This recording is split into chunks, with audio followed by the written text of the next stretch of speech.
노년, 정신, 건강과 대화 기술. 20세기 후반 이후 인류 사회의 가장 현저한 변화 중의 하나는 65세 이상 노인 인구의 급격한 증가이다. 1900년도에 비해 65세 이상은 10배, 75세 이상은 20배, 85세 이상은 거의 40배가 증가했다는 통계가 있다. 젊은 활동 인구의 상대적 감소에 따른 직업적, 경제적 갈등이 문제가 된 지 오래되었고, 연령층 사이의 정치적, 사회적 문제 해결에 대한 관점의 차이도 너무 뚜렷하다. 15 내지 20년 주기로 생활 환경의 변화는 급격하다. 인류 역사상 실로 유례가 없다. 이런 사실들이 세대 간의 이해, 포용과 협조를 힘들게 한다. 이렇게 안 그래도 힘들게 마련인 인간과 인간 사이, 가족과 부모, 자식 사이의 심리적 거리를 늘리고 바람직한 소통을 거의 불가능하게 하는 것을 본다. 이것들이 모두 물질적으로 전례 없이 풍요한 현대인이 짊어진 업병이다. 노인 인구의 급박한 증가에 맞물린 우의 여러 가지 연관된 것들이 세계적인 문제이다. 이런 환경에서 노년의 삶을 가능하면 아름답게 살고 마무리하려면 무엇을 해야 할 것인지 인간관계의 필수적인 대화 기술의 관점에서 생각해 본다. 아름다운 삶과 그의 아름다운 마무리를 위하여 생각할 요소들이 많다.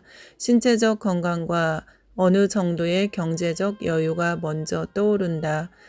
주거의 안전과 여러 가지 환경적 위험에서의 안전도 무시할 수 없다. 그러나 위에 말한 것들보다 훨씬 중요하고 절실한 것이 가족관계, 그리고 사회적 유대와 이것들과 밀접하게 연관된 정신적 건강이다. 다른 모든 것들은 가져도 정신적 안정 없이는 괴롭고 불안하며 여기에 사회적 고립과 고독이 겹치면 그 정신적 고통은 몇 배로 증가한다. 이런 상황에서 능력이 아무리 좋아도 아름다운 삶을 충분히 향유하기 힘들다. 이 이치는 청소년, 장년, 노년 등 연령에 관계없는 진리이다. 불안과 고독은 노년에 훨씬 더 괴롭다. 사람은 태어날 때부터 여러 가지를 얻고 또 잃지만 중년 이후에는 얻는 것보다 잃는 것이 더 많아진다. 신체적, 물질적 손실도 견디기 쉽지 않다. 가족 간 또는 다른 인간관계의 소외나 단절은 많은 이들에게 죽기보다 힘들다. 노년에 든 어르신이 죽고 싶다는 말을 하는 이유이고 한국의 높은 노인 자살률이 그 증거이다. 아름답고 생산적인 삶을 위해서 인간관계가 필요하다. 고통과 고독이 견딜 만한 아름다운 마무리를 위해서는 가능한 최선의 인간관계가 필수다. 특히 멀지 않는 마무리를 대비하여 여러 가지를 생각해야 하는 본인과 가족에게는 이것이 더 절실하다. 인간관계를 유지하고 향상하기 위해 할 수 있는 것이 여러 가지 있겠지만 제일 중요하고 없어서는 안 될 것이 유효한 대화 기술, 즉 아름다운 대화다. 언어는 동물 세계에서 인간만이 가진 특권이다. 하나님의 선물이다. 이 언어를 위해 인간은 큰 뇌를 가졌으며 또 이것을 통해 서로 협력하고 지혜를 모아 가정을 이루고 사회를 이루고 문명을 창조해냈다. 이런 과정 속에서 인간은 관계에 의존한다. 언어에 의존한다. 이것들이 없으면 삶을 제대로 영유하기 쉽지 않다. 관계와 언어가 이렇게 중요하기 때문에 인간은 관계 속에서 언어를 가지고 서로 싸우고 상처를 받기도 한다. 또 언어를 상품처럼 주었다 뺏었다 한다. 하나님이 주신 것들을 몹시 잘못 이용하는 것이다. 노년에 들어서서 상처받고 고독에 눈물 흘리는 분들을 보았다. 아름다운 대화 기술의 목적은 유효한 대화를 통해 관계를 회복하고 유지하며 우리의 언어를 하나님이 뜻하시는 방향으로 쓰는 것이다. 아름다운 대화 기술의 가장 기본적인 개념은 인간 존중이다. 하나님의 형상으로 지어진 우리 인간은 그 누구라도 자신의 생각과 의지를 가진 개체인 것을 인정받으며 서로 다르지만 동등하다는 것이다. 이 기술에는 대략 7가지 요소가 있다. 그 각각의 원칙을 간략하게 설명하려 한다. 첫째는 자기관리이다. 진솔한 마음, 얼굴 표정, 시선, 목소리, 태도, 자세 등을 통해 상대의 말을 듣고 대답을 할 준비가 충분하다는 것을 알리는 것이다. 이것이 말의 내용만큼 혹은 그 이상으로 중요하다는 것은 널리 알려져 있다. 마음만 가지고 그 표현이 제대로 되지 않으면 상대방이 보거나 알 수 없기 때문에 효력이 없다고 생각해야 할 것이다. 표현하려는 노력이 절대적으로 필요한 이유이다. 둘째는 경청이다. 그냥 들리는 것이 아니고 적극적으로 노력해서 듣는 것이다. 상대가 이 적극성을 감지하는 것이 중요하다. 고개를 끄덕이든지 시선을 통해 상대가 알게 하면 더 좋다. 상대에게 내가 마음을 다해 들었다는 것을 알리는 노력이 경청의 큰 부분이다.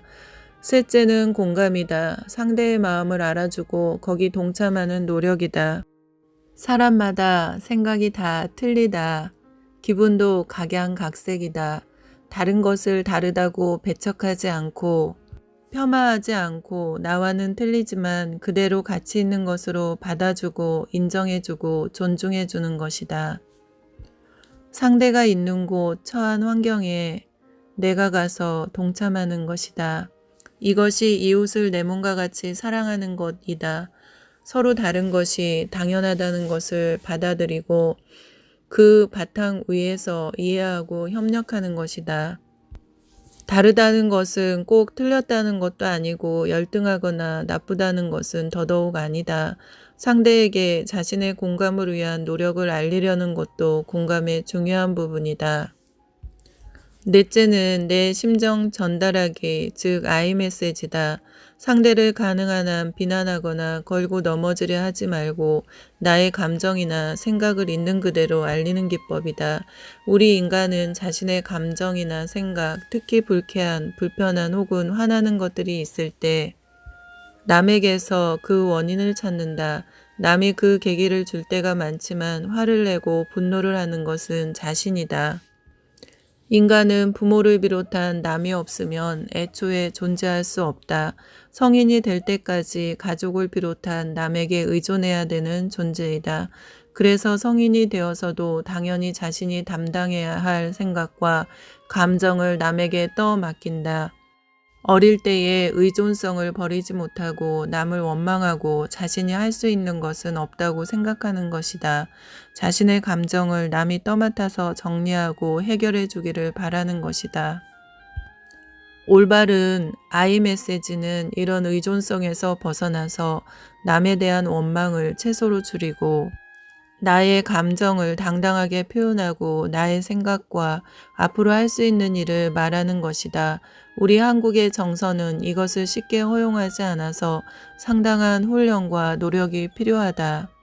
이것을 잘 하면 인간 사이의 저항이나 장벽을 최소화할 수 있고 평화의 사도가 되는 것이다. 아이 메시지가 효과적이기 위해서는 올바른 대화의 자세, 경청과 충분한 공감이 꼭 선행되어야 한다. 상대의 마음을 상하지 않으며 자기의 상한 불편한 감정을 표현하는 것이 먼저이다. 그 뒤에 자신의 생각과 바람을 이야기하는 것이다. 다섯째는 질문의 기술이다. 경청을 하며 진실한 태도로 질문을 하여 상대의 생각이나 기분을 말하게 하는 기술이다. 지혜로운 질문 상대를 존경하고 대화를 바른 방향으로 이끌어가며 인간사의 문제를 해결하는 데 불가결한 기술이다. 남을 통해서 자기를 발견하기도 한다. 물을 때는 OW를 쓴다. 누구, 어디, 언제, 무엇, 어떻게이다. 질문은 많이 할수록 좋다고 생각한다. 상대방에게 예, 아니요만을 대답으로 바라는 질문은 바람직하지 않다. 왜는 조심해야 한다. 상대가 대답을 피하거나 모를 수 있고 옳은 대답을 못 얻으면 대화를 중지시키거나 왜곡시킬 위험이 크다. 여섯째는 격려와 칭찬의 기술이다. 칭찬은 흔히 성취에 대한 대답이다. 격려는 노력과 열의에 대한 상찬이고 실패했을 때 힘을 주는 것이다. 잘 나가고 있는 아이나 사람에게 칭찬이 겹치면 그 빛을 잃을 수 있고 중독이 되어 자꾸 더 큰 것을 바란다. 격려는 결과에 관계없이 노력이 있을 때 줄 수 있다. 언제나 누구에게나 얼마든지 할 수 있다. 인간이면 모두 격려받아야 한다. 특히 고난이나 시리에 빠진 사람은 두 가지 다 듬뿍 받아야 한다. 노년의 사람도 여기 포함된다. 마지막으로 중요한 것이 분노에 대한 대처법이다. 인간은 누구나 여러 가지 이유로 분노한다. 인격과 권리에 대한 존중을 못 받을 때 부당한 처우에 분노한다. 누구나 다 가질 수 있는 분노이다. 하지만 그 표현과 처리에 따라 바람직한 삶과 그렇지 않는 삶으로 나누어진다. 아름다운 대화는 분노 표현을 재현시키고 모든 대화 기술을 동원하여 자신의 생각과 감정을 잘 전달하게 돕는다. 남이 나에게 분노할 때도 같은 원칙이 적용된다. 같이 분노로 대응하지 않고 상대의 심정을 알아주기 위해 끝까지 노력하는 것이다. 분노를 잘 처리하면 상대를 더 이해하고 서로의 관계를 한 단계 더 높일 수 있다. 노년이거나 인생을 마무리할 때가 되면 개인에 따라 차이가 있지만 여러 기능이 저하한다. 이럴 때 본인은 가족 및 주위 사람들과 더 가까운 관계가 되기를 마음속으로 바란다. 그러나 하고 싶은 말이 마음에 쌓이지만 자신이 없어 주저하고 표현 못하는 때가 흔히 있다. 그 반대로 부적절하게 표현하는 경우도 많다. 치매 등으로 뇌 기능이 현저하게 저하하면 대화의 표현은 부적절하고 제한적이다. 노년에 들어 아름다운 대화 기술을 배우고 그 일부라도 잘 쓰는 분들을 만난다. 사람에 따라 배움의 동기와 학습 능력에 한계가 있기 마련이다. 또한 시력과 청력의 감소는 소통을 힘들게 한다. 사고의 경직성도 가져오고 감정 처리의 능력도 저하할 수 있다. 이런 분들에게도 배우기를 권하나 이분들을 보살펴야 할 사람은 가족이고 주위 사람이다. 좋은 원칙을 따라 힘들지 않고 낙심하지 않고 소외감을 최소화하여 인생의 마무리를 편하게 도와드리는 방법의 하나가 아름다운 대화이다. 진지한 태도로 경청하며 가능한 한 무한대로 공감하고 적절한 질문도 주저하지 말고 칭찬하고 격려하고 서로의 분노 감정을 적절히 처리하는 것이다. 인간으로서의 존경을 받는 것이 절대로 필요한 분들이다. 고독, 소외감이 병보다 더 힘든 분들이다.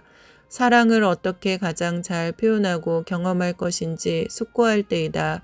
아름다운 대화는 인간 모두에게 필요하지만 노년에 더 그렇고 아름다운 마무리를 위해서는 그것이 절대적이다. 노년에 들어선 부모님이나 가족에게 해줄 수 있고 해야 할 일들이 수없이 많지만 그분들과 아름다운 대화를 할 수 있는 것이 가장 중요하다고 믿는다. 가족이 아닌 도우미 분들에게도 마찬가지다.